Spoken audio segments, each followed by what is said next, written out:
Magandang umaga, hapon o gabi kung saan po kayo naruroon. Ako po si Professor Christina Astorga, isa sa mga conveners ng GTAN, Global Transparency and Transformation Advocacy Network. Kami ay mga Filipino na nasa ibang bansa, ngunit kami ay kasama pa rin sa pakikibaka para sa katotohanan at katarungan sa ating bansa.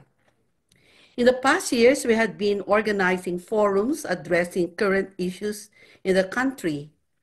Today, we are conducting an interview with Father Robert Reyes on the topic, the Church and the State. Kilala nating lahat si Father Robert na running priest, paring aktivista. But not too many know the educational background of Father Robert as well as his work as a priest in his rather colorful life. He was formed by the Jesuits at the San Jose Seminary, while he completed his undergraduate degree in pre-divinity and philosophy at Ateneo de Manila University. After his studies in theology at Loyola School of Theology, and after 1 year in ministry, he was sent for studies at Angelicum in Rome, which is run by the Dominicans. But after a year, he decided to pursue his doctoral studies at Gregorian University, which is run by the Jesuits from whom he received his early formation. Already at the stage of doctoral thesis writing, however, he was called back to run a parish in the Philippines where he was also a vocation director. But for some personal reasons, he went to self-exile for 11 years, where he worked in several places, among which were China, Hong Kong, and Palawan. He also joined the Franciscans, but after 5 years, he asked for a leave of absence. After his self-exile, he pursued his postgraduate studies at the University of Philippines, where he completed a doctorate in anthropology and where he was also the university chaplain. Father Reyes was among Catholic Church leaders who were accused of sedition for allegedly conspiring with opposition politicians to undermine the government of President Rodrigo Duterte. Charges against him, however, were dismissed along with the other Catholic leaders after no supporting evidence was presented. Continuing his work as a priest, he was a parish priest at Project Fort Church and currently the parish priest in Cubao. Recently turned 70 years old, Father Robert is a priest of 43 years, perhaps no longer as agile as the long-distance runner who ran to bring public attention to important issues such as protecting the environment, corruption, death penalty in the third world debt. His heart is still as stout and his spirit as brave to continue to be the face of the church engaged in politics in the fight for truth and justice for the Filipino people, especially the poorest among us. Ito po ang mga parts of our presentation. Ang una ay ang maikli lamang na introduction na Theoethical Foundations of Church-State Relations na aking tatalakayin. For the interview proper, tatlo po ang issues na ating tatalakayin: ang papel ng simbahan sa politika, extrajudicial killings, impeachment complaint, at kung meron pang mga ibang tanong.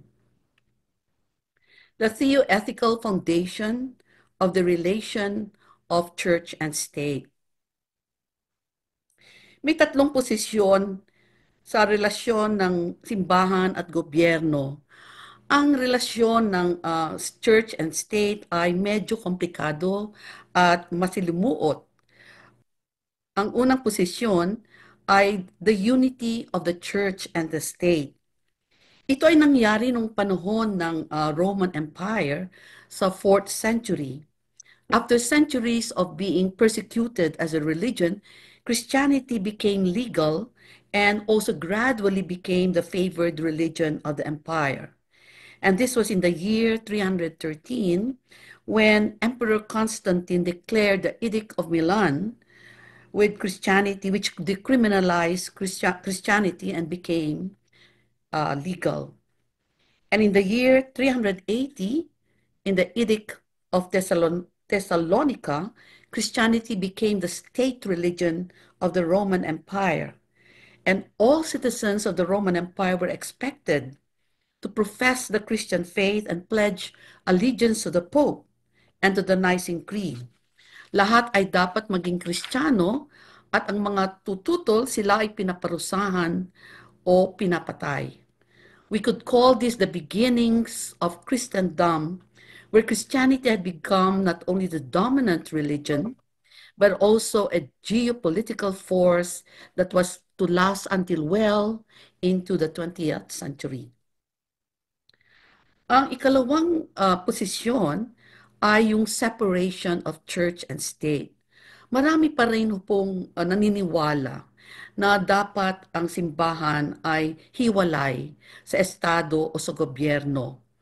Ang sinasabi ay ang simbahan ay mananatili lamang sa loob ng simbahan. The church must deal only with what happens within its walls, so that the church deals only with spiritual matters and nothing about politics. Ang politika ay nasa hanay lamang ng gobyerno. Ang ikatlong posisyon ay yung no separation of church and state in the light of the morality of politics. May tama o mali sa politika. May taliwas sa katotohanan at katarungan. May pang-aabuso sa mga mahirap. May korupsyon sa gobyerno na dapat batikusin at labanan ng simbahan. Ito ang tungkulin ng simbahan. Sa tatlong posisyon, ang ikatlo ay ang tama. At ang posisyon na ito ay nakaugat sa gospel. It's founded on the gospel, in the life and death of Jesus. Sa buhay ni Jesus, pinaglaban niya ang katotohanan at katurungan at pinangtanggol niya at minahal niya ang mga taong pinagdidirihan at kinasusuklaman, yung sinatawag ng mga social outcasts, gaya ng mga makasalanan, mga dukha, may hirap, may sakit, mga lepers at mga prostitutes. Jesus turned all the social norms upside down as he ate with sinners, drank from the same cup with them, fed the poor, touched the leper, and healed him, showed compassion to the adulteress. The Jewish and the Roman power eliminated him by crucifixion because he became a threat to the state power. Ipinako sa krus at pinatay dahil siya ay sagabal sa kanilang kapangyarihan. Ang ikatlong posisyon rin ay nakaugat sa Catholic social teaching, ang turo ng simbahan through the centuries sa katagalan ng panahon. Marami sa atin ay may kulang ng kaalaman o kaya't walang alam sa Catholic social teaching. Ito ang sinasabing the best secret of the Catholic Church, a secret to many Catholics even. Panuuri natin ang video na Catholic Social Teaching in 3 minutes.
prinsipyo ng Catholic social teaching ay dapat ipaglaban ng simbahan.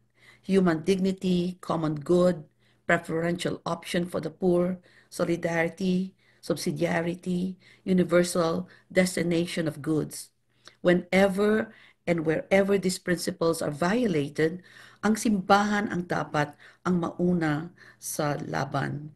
At kung sinasabi nating simbahan, hindi lang natin tinutukoy ang mga liderato ng simbahan. Tayo ang simbahan. Tayo, we are the people of God. Now, according to the Synod of Bishops of 1969, and I want to quote a key quote from the document, the work for justice is constitutive of Christian faith. Ang keyword dito ay constitutive. Anong ibig sabihin nito? Ibig sabihin that which makes what a thing is. Kung isalin natin sa Pilipino, ang ibig sabihin, ito ay ang nasa kaibuturan ng isang bagay na kung ito ay mawawala ang kabuluhan ng bagay na yon. Kaya sinasabi natin na walang Kristiyano na matawag na Kristiyano kung hindi siya handang lumaban para sa hustisya at katarungan. Walang simbahan na matawag na Kristiyano kundi siya ang nauuna sa laban para sa hustisya at katarungan. You cannot call yourself a Christian if you do not work for justice. And the church that is not on the front line in the fight for justice does not deserve to be called church unto the image of Christ. You are one of the prominent founders of the Clergy for Good Governance, which has become the coalition of the clergy, ex-military and police personnel, and civil society groups. And the name has become CCGG, which is the acronym for Clergy and Citizens for Good Governance. It is our understanding, Father, that the CCGG is non-partisan. Pakipaliwanag po, anong kahulugan ng non-partisan at bakit napili ng coalition na sabihin na ang coalition ay non-partisan? Non-partisan in the sense that no one is prevented from having his or her personal lineup of candidates, no? But that the CCGG does not, as a body, campaign for any one political candidate.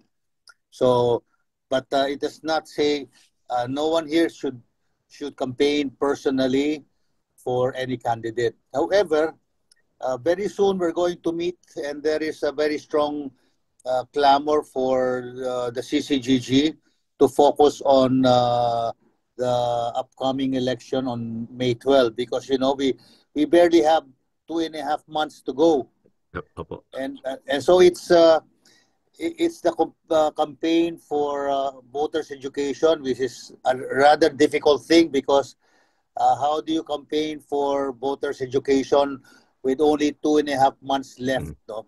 Yeah, education is not overnight. And number two, General Rio and I and many others are concerned about electoral integrity, and COMELEC is highly suspicious, highly suspect in terms of how it conducts the election, because the experience of the last presidential election of 2022 is very, very disturbing. General Rio has explained it adequately, and there is good reason to suspect that there was fraud in the last election. And number three, really, we have to look at the phenomenon of the poor not really concerned about whom to vote for. It's all survival right now. They're so poor that anyone, they don't care about promises. They care about their stomachs. They're hungry. And according to the SWS survey recently, the rate of self-assessed poverty of the poor has gone drastically high. So therefore, the poor know what poverty is, and they're the ones saying we are much poorer now than we were before, and that means unemployment, hunger, no housing, and many of them are driven to become street dwellers. So we now see a rise of street dwellers and beggars in the metropolis and the many cities and even in towns all over the Philippines. So that's what non-partisan is all about. We have to look at the bigger picture and to see how people elect and how people do not actually elect, because we really doubt whether elections really whether votes are counted properly or whether they're counted at all. So we have to focus. We would want to focus not so much on the why, but right now on the process. The whole electoral process is so problematic that even if you campaign for candidates, God knows whether those candidates we campaign for, whether their votes are actually counted. So it's a whole complex of problems that non-partisanship is concerned about. So, Father, Yes, kung may dadagdag ko lang po. So, sa madaling salita po, yung coalition ay tinatanggap ang mga tao kahit na alam nila na yung mga tao na yun ay itinataguyod ang laban sa advokasya ng coalition. Tatanggapin din dahil nga non-partisan. Ganun po ba ang kahulugan nun? Opo. At ngunit kapag meron kami mga kasapi na medyo sintonado yung maski na yung personal na kanilang preference, like pag nalaman namin may mga DDS, mga pro-bongbong, mga stalwarts, members of political dynasties, in a friendly and respectful way, we talk to them, we dialogue to them, and we try to understand where they're coming from, because a very strong position taken by many of those in the CCGG is a very clear anti-dynasty stance, no?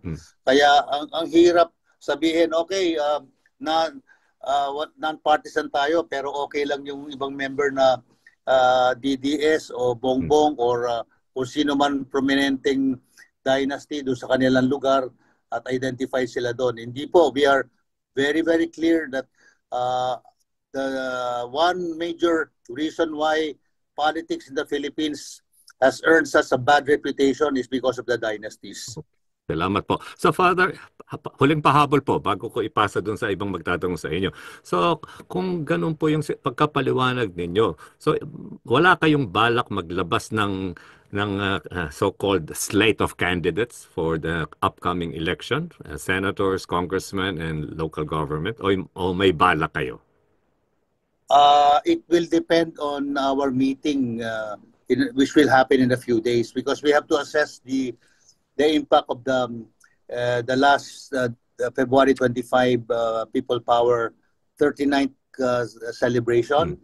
And pero malinaw po kasi na marami sa amin talagang hindi boboto sa mga trapo at sa mga tagilid at mga corrupt na politicians, no? So it is possible we may, as perhaps not as a hardline campaign approach, but as giving people a clear understanding that non-partisanship does not mean indifference and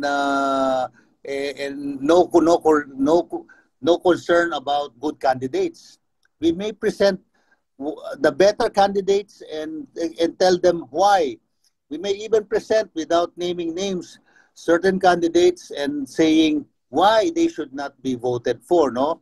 Because so many candidates don't have any track record at all, don't know anything about politics at all, and in their interviews, because the media started interviewing them, it's very clear that they don't have any program. They don't have any strategy. They don't have any professional expertise behind them, in order to push for any clear advocacy that will positively affect any sector of society. And a lot of our candidates speak in motherhood statements. And when pushed to explain further, wala na, sasabihin nila, wait for us to become senators. And Yes. then you will see how good we are. I'm sorry, that's not how it works, di ba? So I think we might have to sit down and decide to be not to break our non-partisanship, but to help people to see that there is such a thing as in a choice of 1 to 10, certain candidates will fall under the least the least preferred, and then the next bracket somehow preferred, and we can say the following, if you can consider they're the most desirable amongst the candidates, but we will not say bahala kayo, etong least preferred because of the following reason, the more preferred because of this following reason, the most preferred for the following reason. So we still give the people a choice, no? Salamat, Father. Salamat po. Yung Yes. Iglesia ni Cristo regularly endorses specific candidates. And by doing so, I think that they have more chance to influence the election. Yeah, Diba? yes, I Dina. mean, they have more chance because they give, and people sometimes, sa kadami-dami ng kandidato, kung bibigyan mo sila ng listahan, that facilitates, right? Yes, yes. The choice. And Yes. if that's the case, isn't CBCP not concerned about this? That we have to counter this. Diba? Yeah, ang nagiging problema kasi, Tina, kaya nga meron ngayong, ewan ko kung nilabas na nila, but I was talking to one of the bishops there. They are now talking about the non-acceptance policy, which means no bishop or priest should accept dirty money from dirty sources. So, Okay. ang nagiging problema ay tumatahimik ang mga obispo at mga pare kapag hingi sila ng pera sa mga corrupt politicians and corrupt corporations, at kaya wala na silang they can never really be critical of the violations, even the crimes of certain individuals or certain CEOs and owners of big corporations that destroy the environment, that destroy morality and the law, and destroy our institutions, no? Kaya itong non-acceptance policy, hindi ko alam kung how they are going to implement that, but the bishops are now aware the church is losing its moral voice because quite a few are already in the pocket of these very rich, dirty and greedy and very immoral politicians, no, without naming names. Mitsubishops po ba ang tawag? Mitsubishop? Well, hindi lang naman Pajero binibigay sa kanila eh. Pero hindi lang naman sasakyan.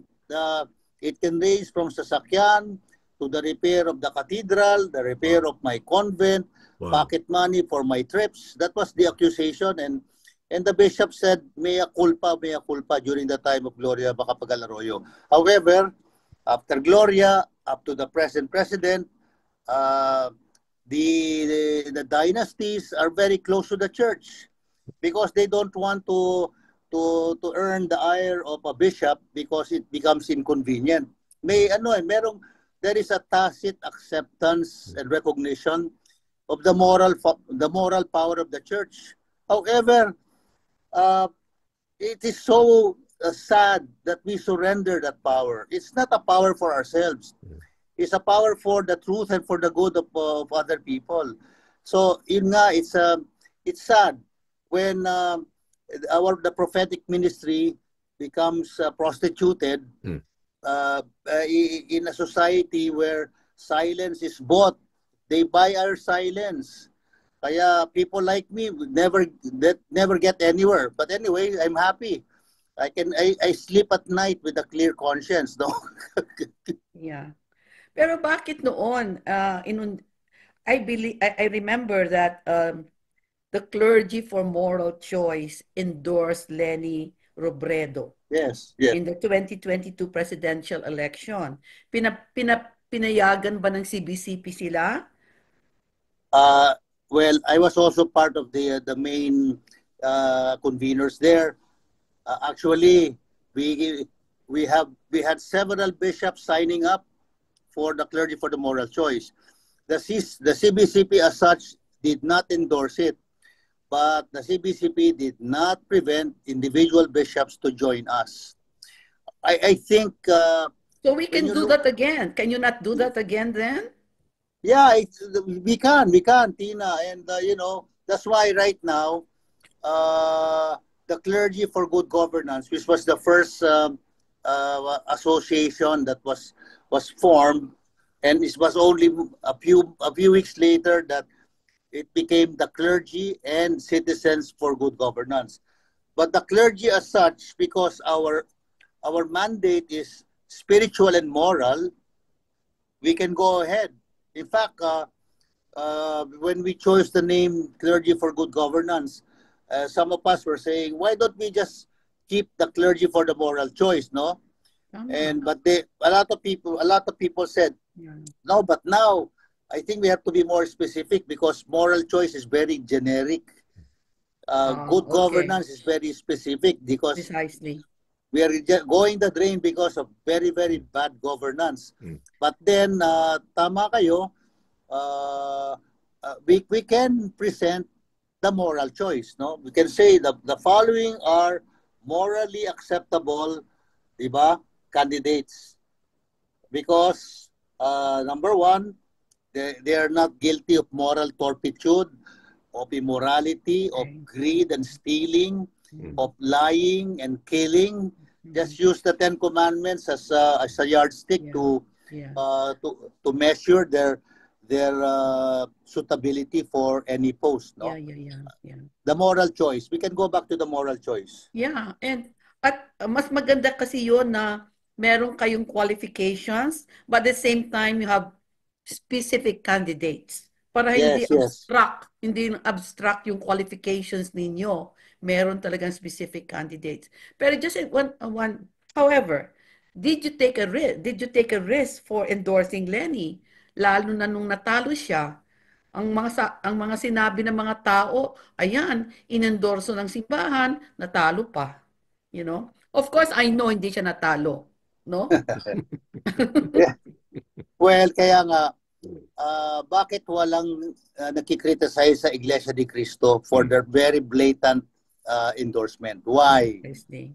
Di ba? Pag nag-endorse na yung simbahang Katoliko, bakit criticisms left and right? Dahil hindi po tayo nagdidikta. We want people to develop their critical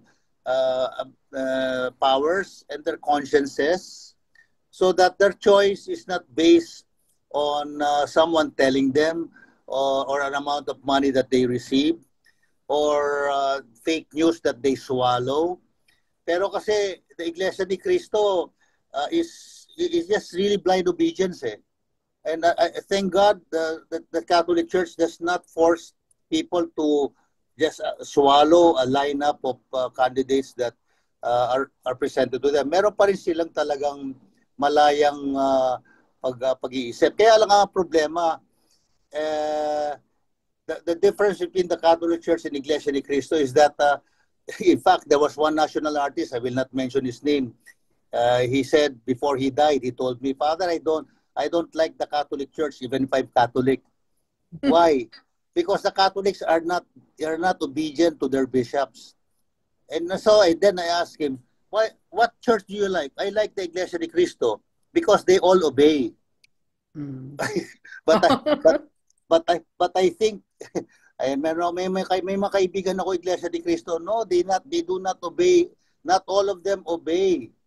They still have conscience is still something that cannot be controlled and cannot be owned by an institution. It's given as parang primordial capacity of individuals, di ba?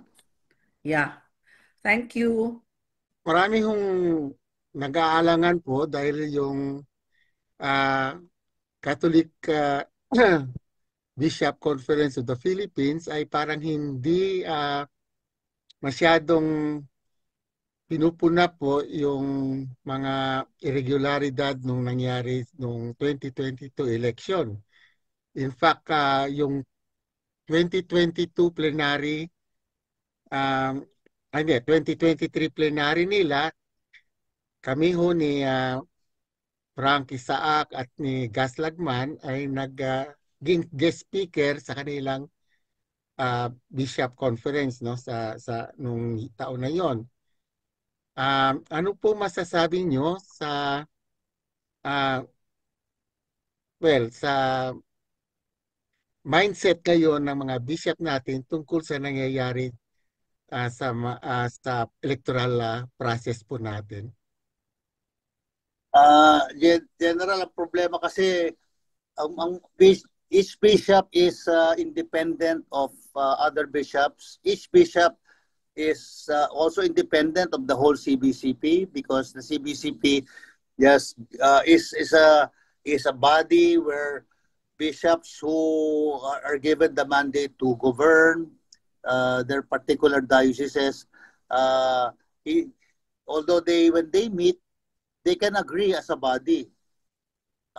But if they don't agree as a body, it does not mean that any bishop, all bishops have to keep quiet and wait for the entire CBCP to tell them what to do. Hindi po, may independence. Kaya ang kulang po sa mga bishops ngayon, especially after the death of Cardinal Sin, after the dying embers of people power, marami nang namatay na mga bishop na hindi takot eh. During the time of during martial law, Tina, if you remember, there were the Magnificent Seven. These were bishops who were never afraid to be different and sometimes counter to the general sentiment of the entire CBCP. Hindi sila takot to be different. Hindi sila takot to be critical. Kasi nga, ang simbahan is a hierarchy. Ibig sabihin, our growth, our professional and career path goes up the ladder. No, you see a priest slowly going up the ladder from ordinary priest to Monsignor, to Bishop, to Archbishop, to Cardinal, and the Pope. Finally, the Pope. Hierarchical kami, parang military, General Rio. The military is a hierarchy. Yun ang problema. Merong expectation ang Roma sa mga kandidato sa pagiging obispo. So kapag ikaw ay pare, medyo dapat huwag ka masyadong maingay. At pag naging obispo ka, medyo pwede ka magingay pero mag-ingat ka. Bakit? Baka hindi ka maging kardinal. Pag kardinal ka na, mas mahirap na yung balancing act mo. Kaya nga, itong Magnificent Seven, especially Cardinal Sin, he did not care about the papacy.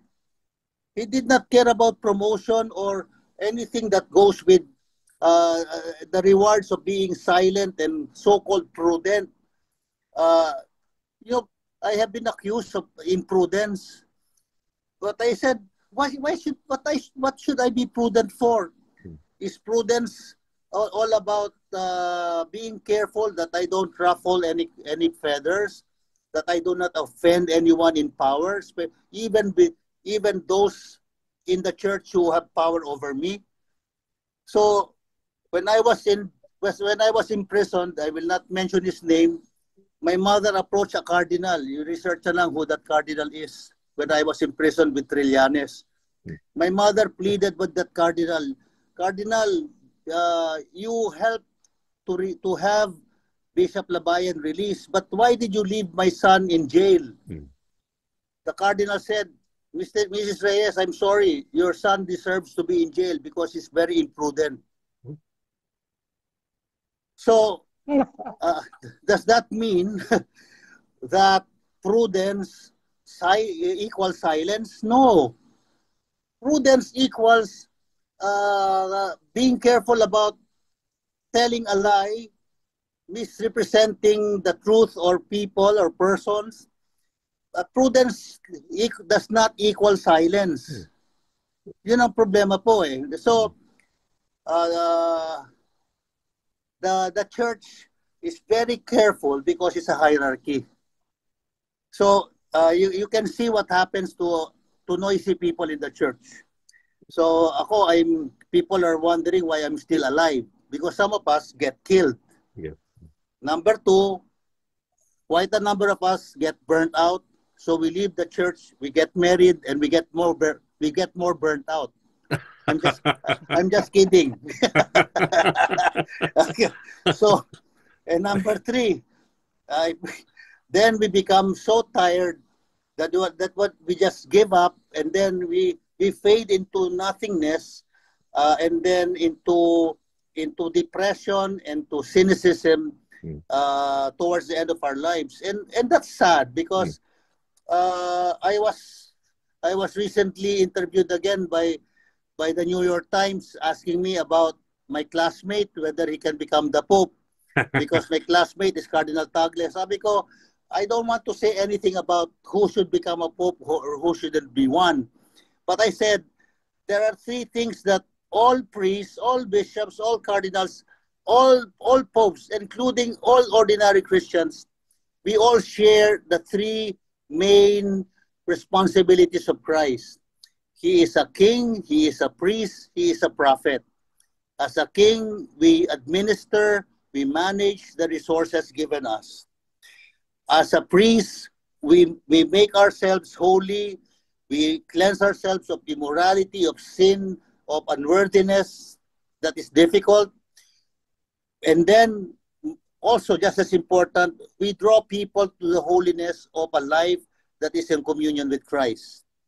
Then many of us stop there because the third is even more difficult, to be prophets, to announce the good news and to denounce evil. So Pope Francis wears shoes that are very difficult to fit into by his successor. Why? He announces the good news so that the first encyclical he wrote was the Gospel of Joy. A Christian is happy to proclaim the good news of Jesus. But then his other encyclicals denounce evil. Next, after that is Laudato Si.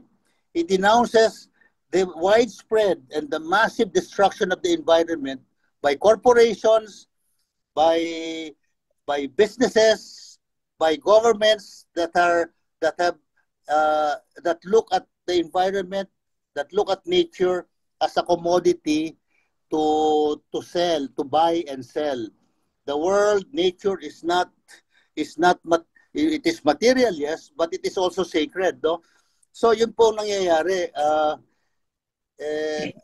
The bishops have to realize once again their prophetic role.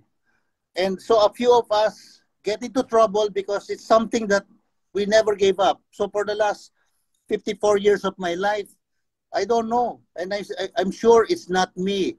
It is God who has told me, never prostitute the truth. Never accept any money to be silenced and to be prudent. Prudent is not equals to silence. Prudent is being careful about what you say and what you do. But keeping quiet against evil is very imprudent. It's very it's very immoral. Thank you for that. Thank you po. Thank you po. Wonderful answer, Father. So now, sir, meron pa ho kayo, General? Meron pa? Yeah, last question. Okay, no? okay. Tungkol ito sa PPCRV, Father, no? It is supposed to be a watchdog, but lately it has become a lapdog of COMELEC. There was, I heard from Father, in fact, Bishop Bagaforo, that there was an issue on PPCRB using the word Paris, no? Pastoral Paris in their title. What can you say about this, Father? Yung PPCRB kasi parang na-outlive na niya yung kanyang role eh. Parang yung NAMFREL na-outlive na rin nila ang kanilang role. Tapos hindi ko alam kung ano yung effectivity nila kasi dati yung PPCRB, ang binabantayan nila yung manual counting of votes. Eh ngayon walang manual counting of votes. Anong babantayan nila? Kaya ngayon dito sa parokya ko, may PPCRB ako. They're asking me, are you going to support us? Sabi ko, for what? Magbabantay kami. Anong babantayan ninyo? Di ba? Anong babantayan nyo? Nung araw, it makes sense that the PPCRB volunteers, together with all the watchers of every candidate, make sure that what is written on the ballot is reflected on the canvas. Pero ngayon, what do you watch? What do you watch? Once the ballot is fed into the vote BCM, it disappears. And God knows how the BCM counts or does not count. So, I'm happy na merong kinakasuhan na kandidatong abogado. We will support that guy. Yes, we will, fathers. Tony Bakit? Respicio. Because Attorney Respicio is brave enough to say in the last 2022 election, the vote counting machines were really vote cheating machines. They did not count, they cheated. And actually, they did not even count because the numbers came from an independent yung IP address. Yes, Father. That was outside the Smart, the Globe, and the Dito Telecom. And so the election result was already prepared before election itself. So what is the role of PPCRB? So right now, between now and May 12, forever, General Rio and all of us who support them we have been demanding that we go back to a hybrid election. Hybrid, yes, Father. May manual counting, pero after the manual count, may kopya ng the votes manually counted. They will be encoded into the BCMs that will transmit the votes to the national canvassing transparency. But may dalawang kopya ka. Yes, Father. Yung kopya ng manual counting at yung kopya ng transmitted votes. So you have to you can watch that. So you need good experts to watch the digital recording and transmission of votes.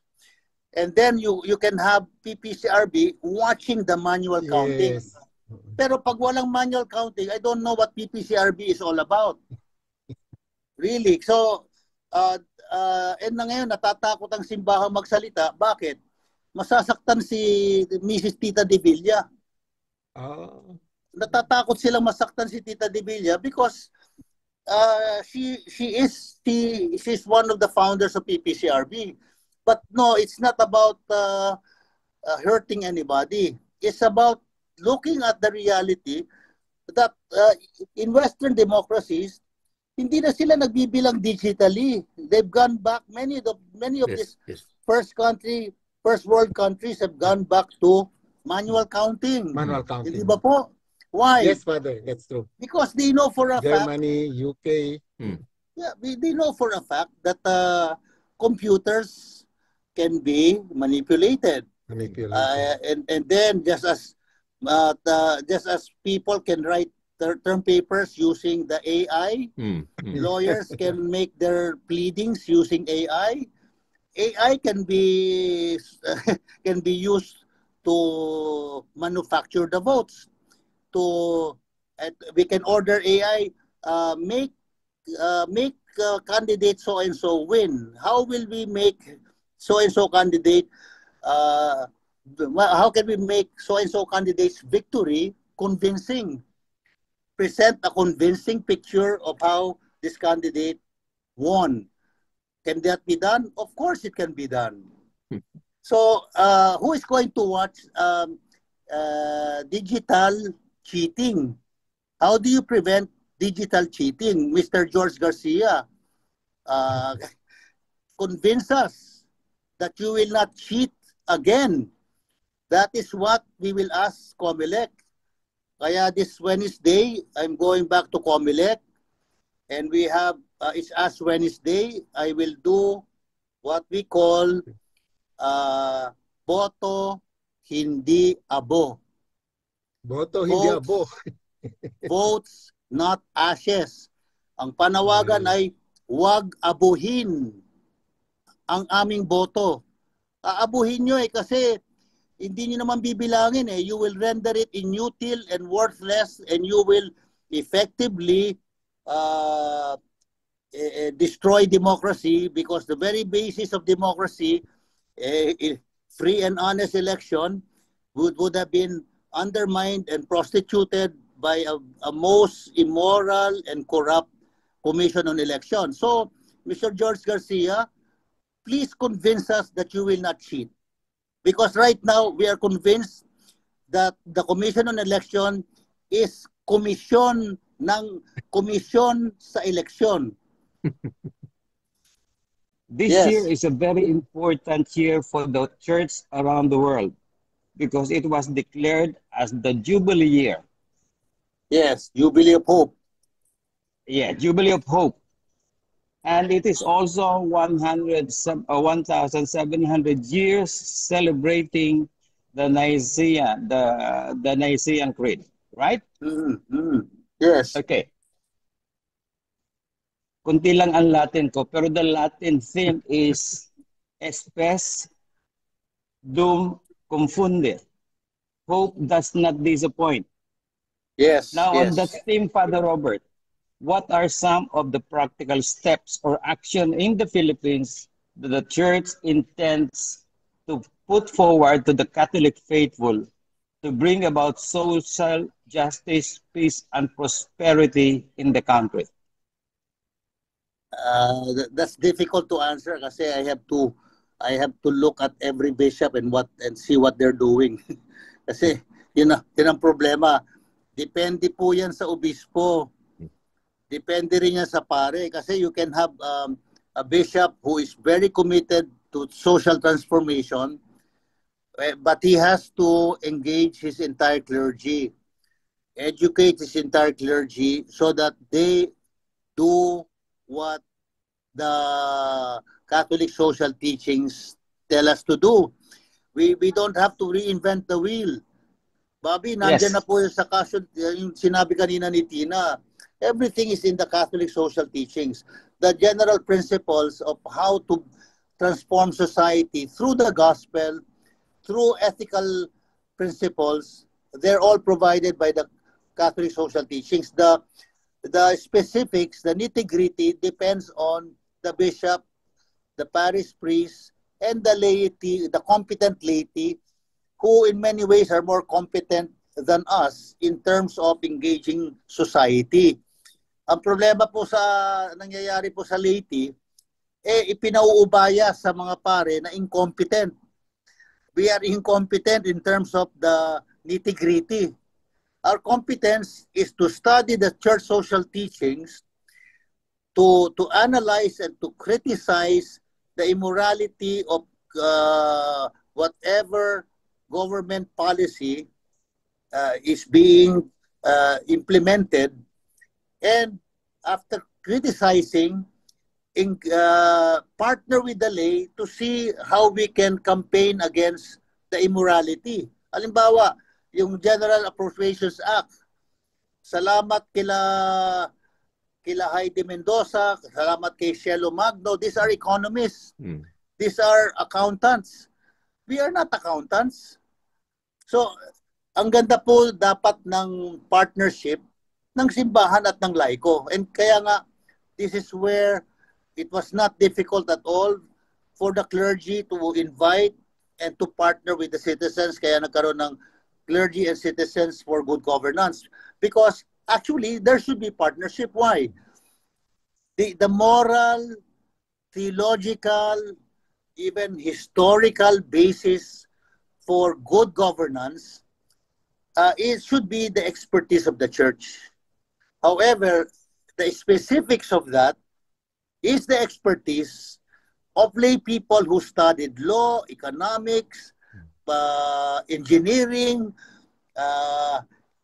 agriculture, social sciences, and this is where Pope Francis is prophetic. He says, even theology should already be multidisciplinary. Theologians should not only talk to themselves and to each other. They should talk to social scientists, to political scientists, to economists, to globalists, to futurists, futurologists, to agriculturists, to those who are pursuing many fields in environmental science and education and rehabilitation and salvation, because the last thing that will save us is already dying, namely Mother Earth, no? Ilan ba sa mga pare ang marunong magsaka, marunong humawak ng lupa, hindi nandidiri sa bulate, no? Hinahawakan yung tae ng baka, tae ng kalabaw, tae ng manok, hinahalo sa ipa, hinahalo sa mga bulok na dahon at ginagawang fertilizer. Alam nyo, I think part of seminary education should already require seminarians and priests to dirty our hands.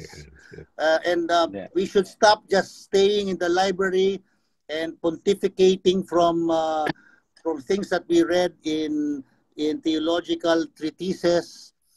The Pope is a very practical man. No. You have to dialogue with the world, learn from the world, and work with the world. Work with people who are in the world. Kaya, salamat sa Gita, no? Walang pare, walang madre sa inyo. Buti si Tina, hindi nagmadre. Okay? Father Robert, Yes, Bobby. continuing on to my question. I'm so inspired by what you do. I've been harping on the prophetic ministry of the church for a long time, for a very long time. And you are the only one that is really practicing the prophetic ministry. In fact, nung birthday mo, si Father Plave, binati ka niyan as the prophet. Okay, my question is, Duterte left the nation with a litany of sins that have since been celebrated by a great majority of our people, leading to a damaged culture caused by a desensitized state of mind. What are your thoughts on addressing this big moral issue now forced upon our people to choose the lesser evil in the current state of politics? There is no lesser evil. No, evil is evil. If Exactly. if you choose the lesser evil, eventually that lesser evil becomes a big evil himself. So people ask me, do not keep quiet about Bongbong Marcos. Sa impeachment lang tayo. Lesser evil na muna. Doon mo tayo sa greater evil. Keep quiet about the lesser evil. Bongbong is not the lesser evil. My God, his father robbed the country, killed so many, repressed the media, and harass and terrorize everybody into submission for 21 years. So Bongbong Marcos is not the lesser evil. Kaya the lesser evil argument is a compromise morality. Evil, big or small, is still evil. Kaya Yes. ang hirap po nitong uh, ang hirap buuin itong wide united front ng opposition eh. Kaya it is a miracle how we were able to get together last February 25 because some were very strong on impeachment, some were very strong against the General Appropriations Act. But then when we sat down, we said we must decide to have a unified statement. Kaya we decided both are evil. The Duterte administration and the Marcos administration are both evil. One is not less than the other. They're both equally evil. There's no such thing as lesser evil. Kaya nga, okay, venial sin is a small sin. But the mortal sins are born out of several venial sins that are not corrected and are justified simply because they are considered small and venial. So morality has become relative, it's become relativized, and people keep arguing for the lesser evil. That's why ayuda, is ayuda evil? No, it's good. Diba? It's good. No, sabi ko, it is bad because the ayuda is actually a tool of the dynasties to promote patronage politics, and people will never think for themselves because they're forever beholden to the dynasties, and part of the problem is ang simbahan beholden rin sa dynasties eh. Ang mga mahihirap binibigyan ng 5 kilos of rice and some dilata.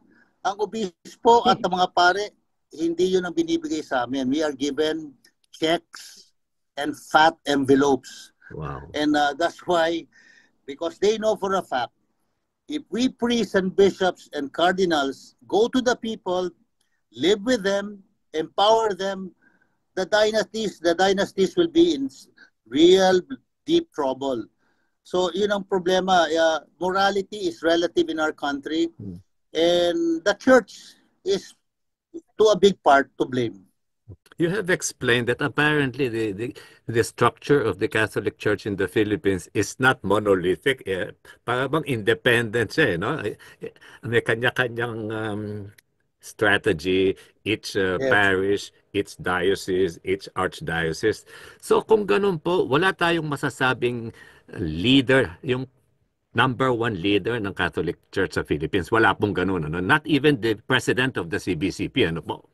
No. Alam mo, leadership is a gift eh. It's a gift. So, that's why Cardinal Sin was a gift.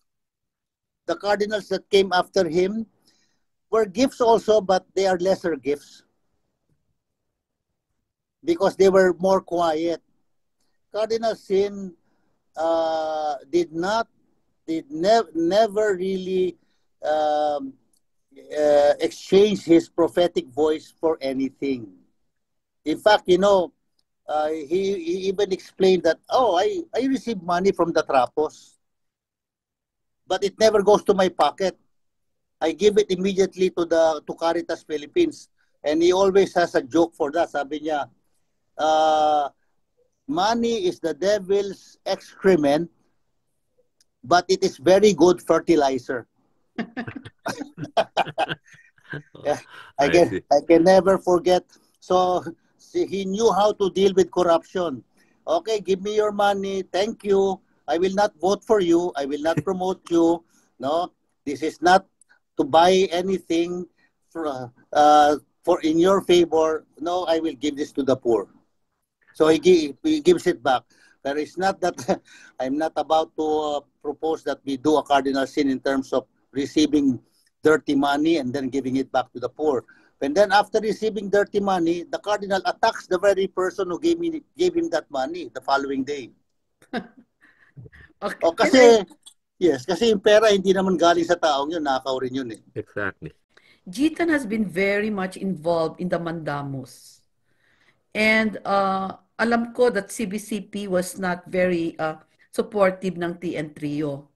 Pero hindi ko maintindihan kung bakit hindi sila supportive sa Mandamos. Iba naman yun sa electoral rigging, right? In other words, mandamos is really the basic right of the Filipino people to know what happened during the election. Eh bakit hindi nauna ang simbahan diyan? Kasi kung sana sinuportahan ng simbahan yung ng fight for the mandamos, siguro it could have been it could have had gotten a little more support. Tina, I've always been bothered by that, actually. yeah, Tina, as I said just a while ago, kung buhay si Cardinal Sin ngayon, he would have supported the mandamos. Precisely. Yeah. So, good leadership is a gift, and that's why we pray for good leaders. Unfortunately, after EDSA won and Cardinal Sin started growing old, though the leaders, the cardinals that came after him were quiet cardinals, very careful cardinals, and that kind of leadership filters down to the seminarians and the clergy. And so now, what is the concern of many priests and seminarians? To say the Latin Mass. Oh my God. Oh, and not that there is anything wrong with the Latin Mass. And then some are very concerned about exorcising, exorcism. The devil here and the devil there. And then my joke is, I told one exorcist, I will join you if you will all go once a year to Menjola and exorcise the big demon in Malacanang. Sabay-sabay, all the exorcists in the Philippines go to Menjola and exorcise Malacanang. The Duterte was one big demon. And Bongbong Marcos is another cute demon. He speaks with an English accent. But then nobody goes to Malacanang to exercise Malacanang, and I have done that before, and I might do it again and invite the exorcists, and hopefully they will join me. But if they don't join me, it's the same dynamic, Tina. We don't want to risk losing our benefactors. We are selective. We are selective in terms of what we criticize. Nice. Yun ang problema. And then, if you look at the CBCP, some bishops, if you look at the priests also, some bishops are Duterte. And some priests are Duterte. Some priests are Bongbong Marcos. Some bishops are Bongbong Marcos. And so are the priests and the religious and the lay people. Kaya tama yung national artist na kaibigan ko na kamamatay lang. I like the Iglesia ni Cristo because there is no shades of gray. It's black and white. We will vote so and so. Ang simbahan nasi-sway, and ano nag-sway sa amin? Patronage politics. We become close to a political family and we become very quiet about them even if they are very corrupt. Yan ang problema. Kaya nga, that's why I joined the Franciscans, Tina, kasi St. Francis even told his followers, don't even touch money. It will just touching money will corrupt you. But then what happens to the church? We don't just touch money. We touch a lot of money. We are tempted. We are tempted by it. And again, going back to that criticism of the cardinal who told my mother, I'm sorry, Mrs. Reyes, your son is very imprudent. Your son is very, very noisy. So again, to equate prudence with silence, I think is wrong. Very wrong. Kaya Tina, the bishops are very prudent because baka many of them are afraid to disappoint their benefactors. Kaya sana gusto ko i-pursue nila yung non-acceptance policy. Identify the corrupt benefactors, the immoral benefactors, and make sure that no bishop accept any money from them, no? Kaya there was one bishop, I forget his name, but he's newly ordained. I think the Bishop of Gumaka, newly ordained Bishop Gumaka, he told his priests, and he told the politicians there, dear politicians, please do me a favor. don't give money to my priest. Good. That's the beginning. That's the beginning. Good morning again, Father Robert. I just want Yes, to good thank morning, you for Oswald. accepting our invitation to be interviewed concerning some of the major socioeconomic and political problems facing our country these days. I have a few questions regarding extrajudicial killings, but before I dive into it, I just want to recognize and thank you for your leadership in bringing together many groups to fight political corruption and push for good governance. I'm very delighted, as I'm sure my colleagues are too, that more and more members of the clergy seem to be more actively involved now in the political life of the country, and in fact are leading the movements for good governance. And you're a perfect example of that. Thank you again.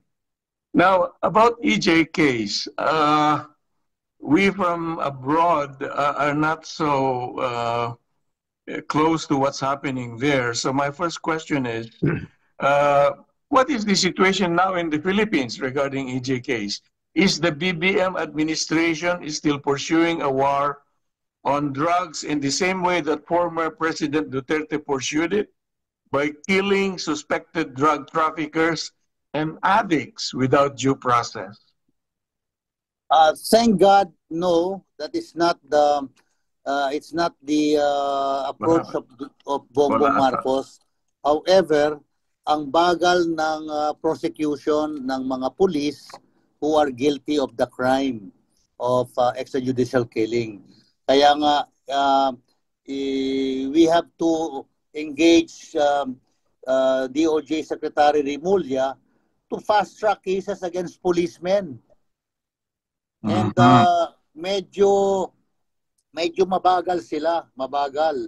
Parang siguro nagwe-wait and see sila kasi ngayon ay there's a tug of war between the Dutertes and the Marcoses in terms of public opinion, public acceptability, sino ba talaga ang mananalo sa kanila dito sa laban nila, who stays in Malacanang or who will be kicked out of Malacanang. So pero hindi, pag sinabi ko hindi yun ang priority ni Bongbong, pero hindi rin naman talaga nagpo-flourish yung mga kaso against the police guilty of extrajudicial killings. Marami pong kaso na talagang pending and nobody's pushing it. There are a few who are at the forefront, but Bongbong Marcos and with the DOJ under Remulla are not taking a strong stand against the EJK that happened during his predecessor's time. Kasi not to be guilty of EJK now does not mean that they will be quiet about the 30,000 or so that many groups have identified as EJKs in the country during the Duterte administration. Kaya yun po, we're pushing for that. No, we should not forget the EJKs of the last administration.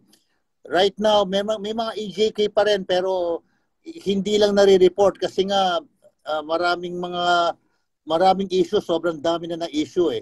At since it's not the main the main approach and the main advocacy of Bongbong, ang main advocacy niya ay magparami raw ng pera. Ay, hindi ko alam kung paano niya gagawin yun sa mga ginagawa nila. So, hindi yun ang kanyang priority, pero hindi rin niya tinututukan. Now, my second question has to do with yung sinabi mo kanina na the church is not exercising its moral power. Somehow it has been remiss in doing that. Now, many Filipinos, including myself, found it disturbing that some members of the Catholic Church clergy were supportive of Duterte's drug war, even while they knew that Filipinos were being killed and denied their basic rights. Why was it like that? Was there no clear direction given by the church leaders to the members of the clergy? Doon nyo makikita na hindi monolith, maski na hierarchical ang simbahan, hindi monolithic. In fact, so during Duterte's time, you have the same bishops who were denouncing extrajudicial killings. They were si Pabilio, Soc Villegas, Ambo David, Alminasa. You can count these bishops who openly denounce EJK with the fingers of your two hands, and not more than that. But the CBCP made statements against EJK, no? Pero statement lang. Oh, okay. Statement lang kasi the statement should be followed up with concrete action, di ba? Yun ang problema. Marami pong mga statements ang ating bishop and they're good statements. But then yung follow through, yun ang problema. So there was actually an official statement by the CBCP denouncing EJKs or perhaps admonishing the government to respect citizens' rights to due process. Ganun ba? Meron mga statements, no? Parang wala akong nakita eh. Well, hindi outright statement eh. Parang reminder lang, parang gentle reminder. Emphasis on gentle Kaya as I said, iba yung yung talagang outright denunciation. Walang outright denunciation. Parang masyadong tame, masyadong maingat. Bakit? Ang tanong ko, bakit masyadong tame at maingat? I already explained why. Yeah. Wow. Okay. Thank you very much, Father Robert. Whenever I watch Cardinal Vidal post his TikTok or social media sermon, I don't find him really serious. Pakindat apatawa-tawa. In fact, during the height of Duterte's drug war, Cardinal Tagle was there. And I remember him issuing a pastoral letter addressing to Hang. And the title of that pastoral letter was Conquer Death with Love. Yeah. It doesn't really speak power to what is happening. Yeah. Although I've seen Cardinal Vidal go around hospitals checking out on these victims. And I think he had one dialogue, one-on-one with Duterte. But he didn't stop anything. Had they done more? Had they spoken against it? A lot of deaths should have been saved. Yes. As I said, they are very prudent. Yun ang problema. Yes. Father Robert, I don't look at it as being prudent eh. During the reign of Duterte. I'm being very I'm being cheeky. No, I know. Yeah, I understand your point, Father Robert.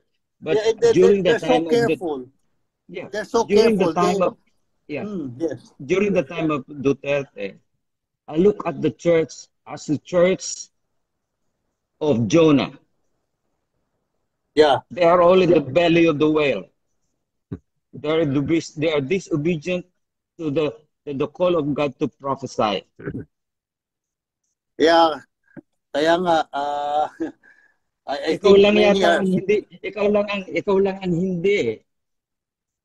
Well, kasi Bobby, mga tukayo, there are very real consequences. Many of the prophets were killed. Wow.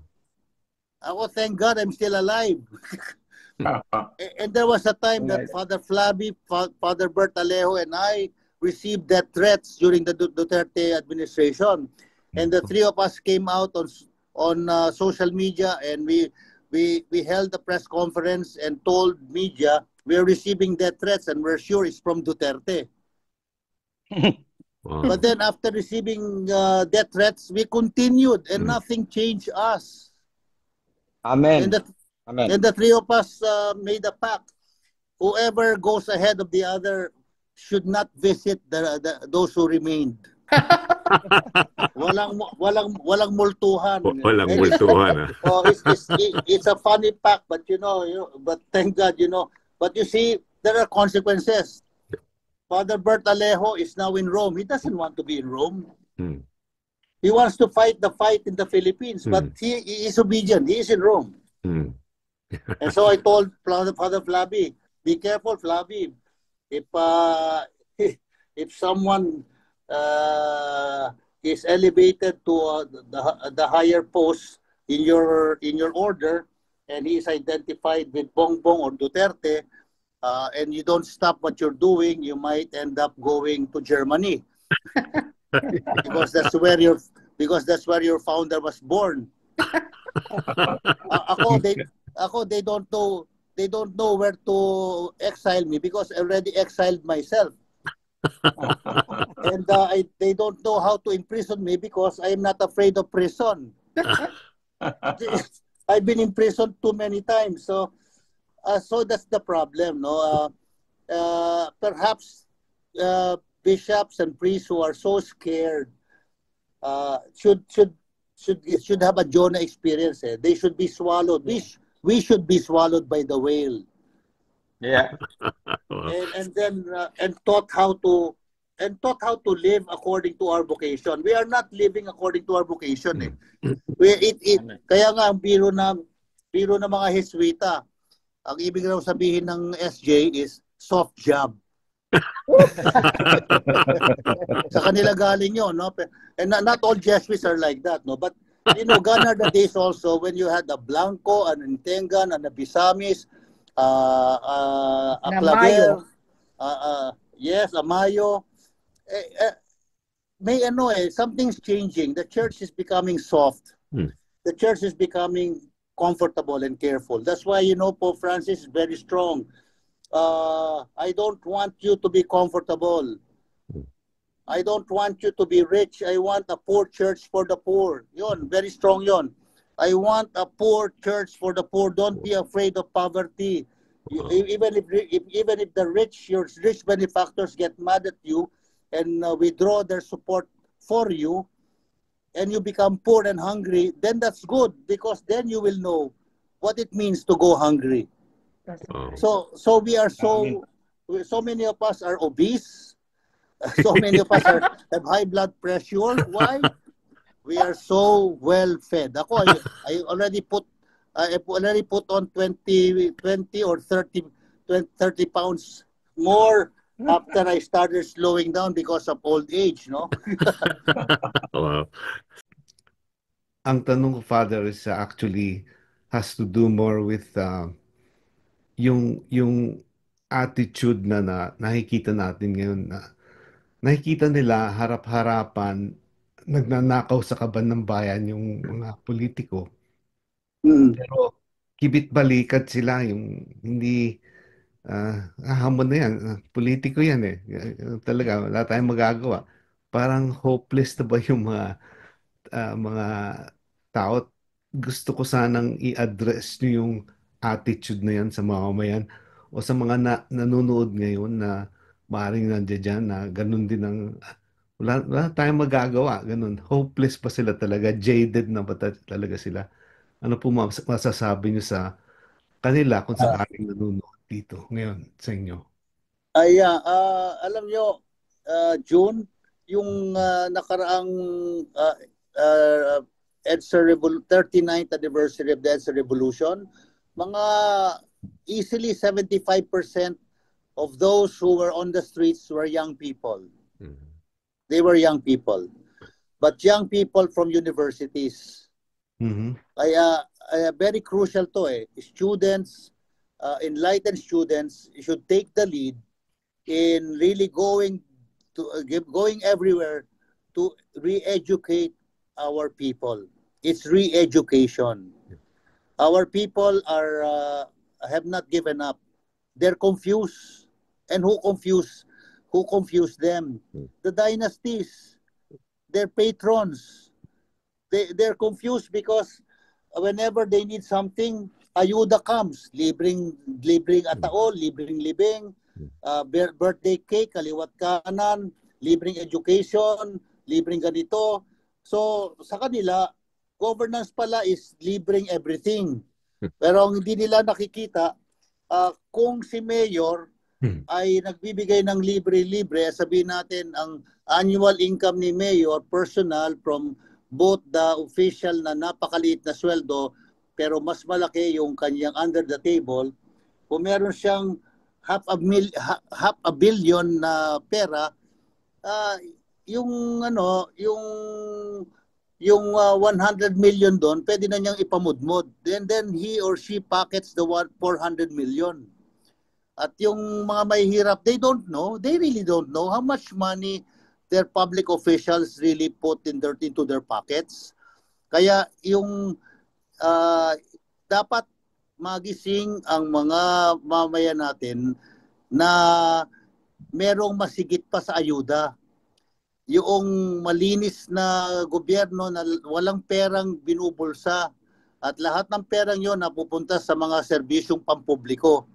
Kaya we are 50-60 years behind Southeast Asia in terms of transport infrastructure and everything else.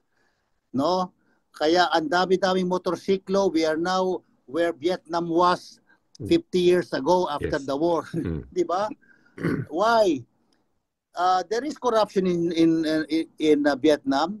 I've been there last year and I was talking to some people there. There is corruption in the government, but the corruption here cannot be compared to the corruption in your country, because not all the money is stolen. In the Philippines, a lot of the money that should go to social services, that should go to the empowerment of people so that they don't remain poor, that money goes into pockets. Kaya corruption is so basic as a crime against the people that we should fight.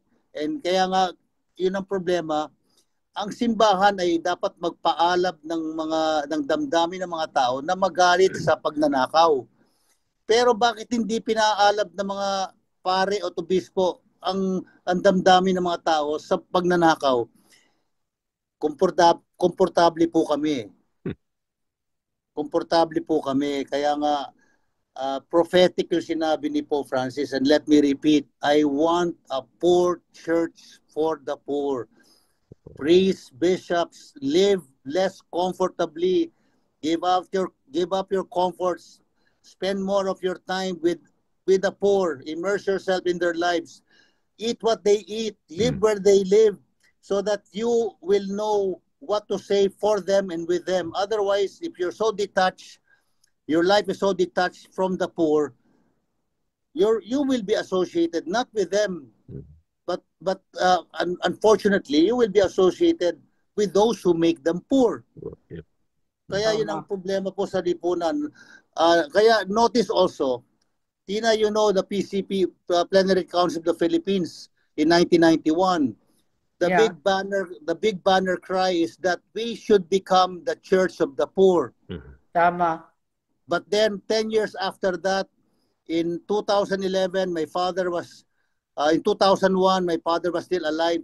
He was a delegate, and then 2001, my father came back from the 10th year anniversary of the Plenary Council, and only to tell me, son, the church confesses that we have not become the church of the poor. 20 years later, in 2011, there was another meeting, and there were more of the delegates who were dead already, and the delegates who attended the meeting were quite old already. The same conclusion: we have not become the church of the poor. 30 years after PCP2, there was no more meeting. Why? Obviously, they didn't want to arrive at the same conclusion, because it's going to say wala naman pala talaga kayong ginagawa. Those are just beautiful words. the Mhm. church is not for the poor. The Mhm. church is not for the poor. And so I think before the Pope dies, because his health is not very good, we should really mull this over 1,000 or even more than 1,000 times over. Mm. Why are we not poor and why are we not for Mm. the poor? Mm. And that's why it's so hard for us to speak on Mm. behalf of the poor. Number one, because we are not poor. Number two, because we are not with the poor. We don't speak for them. We don't speak with them. Not all, no, but a critical number. Mm. And so it's not hopeless. It's not hopeless. The call for a church of the poor is still so relevant and even more relevant now because there's more poverty and more wretchedness amongst our poor kababayans, that unless the church really goes down and is seen and felt as being with the poor and of them, because we become quite poor as they are, Mm. the church will become more and more irrelevant to the people who need them most. Salamat po. Father, yung theology of liberation, pasay na talaga yon? Hindi. No, it's not. It's not passe. It's not passe. I was in Rome when Pope Benedict, then Cardinal Ratzinger, published a document called "The Errors of Liberation Theology," Mm. and because the Pope was worried about Marxism. communist ideology Mm. replacing the social teachings of the church. But then, what happened during those times is that because the church was so careful about really immersing itself in the lives of the oppressed and the marginalized, nandun yung mga komunista at yung mga pare, madre at religyoso na gustong tumugon doon sa hamon na yon, to be with the poor, they become identified. And some of them even really became card-bearing members.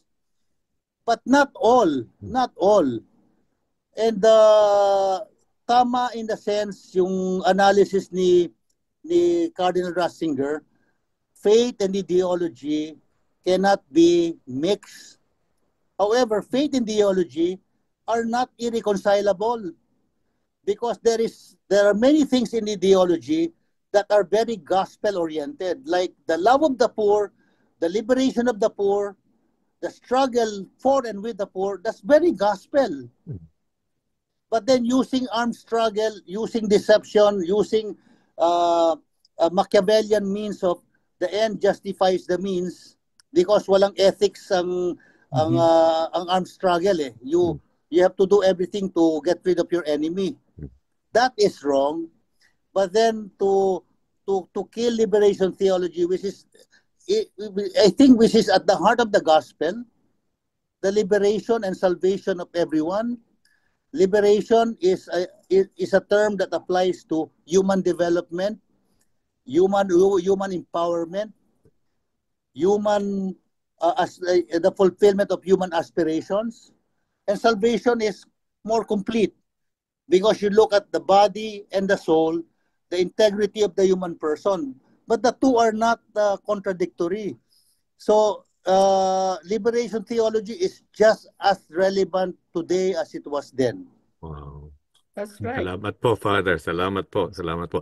Thank Any you for final thoughts from expounding the anyone? Meron pa yata. second. Good. Go ahead. Go ahead.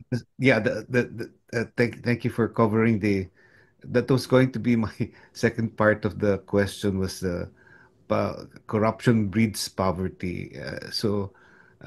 Thank you for covering it. Pero yung may isa pang question ako, hindi ba abstract ang tingin ng mga tao sa impeachment? Kaya parang yung suporta doon or supported, parang hindi masyadong nakikita.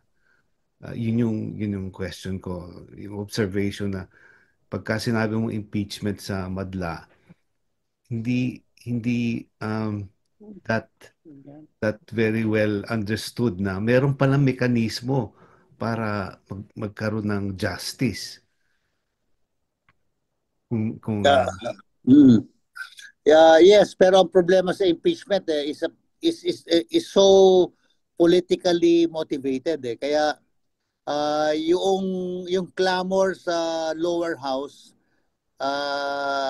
ay para bang maski na 200 yung pumirma, ipakita nila na talagang committed sila diyan, mag-rally sila, di ba? At yung mga tao na sumusuporta with them sa impeachment, i-rally nila. Kaya tong si Chis Escudero, sabi niya, I don't see any clamor for it. Tama naman because it's political. From 100 plus votes, bigla naging 200 votes in a few hours when we were saying that mass on the day that 200 votes, the impeachment reached 200 votes coming from the House. And so it was transmitted to the Senate with about more than 200 votes. Pero political yan. May mga nagsasabi, kasi biglang ni-release yung budget para sa AKAP, sa MAIC. Ito yung mga pera na ibibigay sa mga kongresista para meron silang pangmudmod sa mga constituents nila before the election. So yung mga pumirma, many of them don't believe in it. Many of them just signed because they were given the ayuda to sign. And so tama yan, tama. It is abstract. And people are being told, especially by the Dutertes, politika lang yan. Talagang politika ang impeachment eh. You need the votes of the lower house to get an impeachment complaint transmitted to the Senate. And now at the Senate, there is more politics. Kaya abstract. Nothing happens kasi ilan sa mga kongresista ang kayang bilhin. At ilan sa mga senador ang kayang-kayang bilhin. Di ba? Kaya where do we go from here? Why is Chis Escudero the way he is?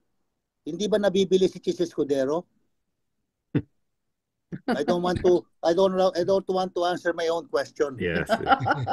Wow. May sense pa bang Father? May sense pa bang i-educate yung tao tungkol sa impeachment? Kung may purpose may purpose. Let's say may talagang nagnakaw, nakita, ito talaga ginawa. Tapos scot-free, parang mali rin So meron pa bang sense na i-educate pa yung tao tungkol dun? So maging more active sa pag-explain. Hindi ito makakatulong or something like that. Kasi well, as I said, ang problema natin ngayon, leadership. Kung merong cardinal sin na magsasabi, tatawagin niya ng mga congressmen, come here to me. I will talk to you. What's your problem? That's what he will do. He will call for the senators. Come to me. Let's talk about this. What's your problem? And si Cardinal does not draw the line between church and politics. He will cross the line. Talk to them. Talk to them because he's not afraid. He's not afraid to fight for the truth. Sara is guilty.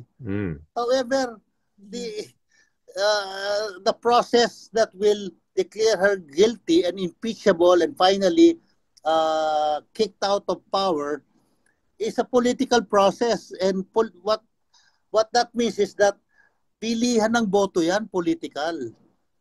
Kaya yun po ang malungkot dyan. Kaya nga, yung impeachment of course, I supported it. I was part of the first impeachment complaint filed. However, I signed it knowing that what will happen. The Senate will sit on it. Chis Escudero will sit on it. Why? Akala ko ba, sabi ng mga tao, si Chis Escudero ay anak ng tatay niya na pro Ferdinand Marcos. Hindi. Anak rin siya ni Duterte. Dahil depende yan sa maraming bagay. At yung isang bagay na siya ring bumubulag sa aming mga obispo, pare at mga laiko. Depende yan sa ayuda.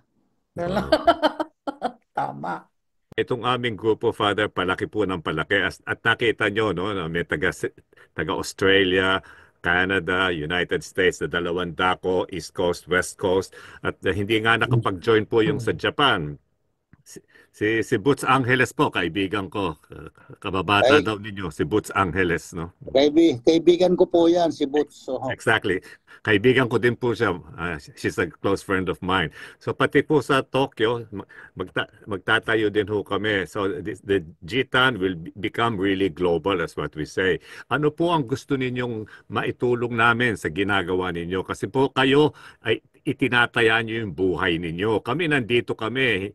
So ang amin damdamin ay Pilipino pa din po.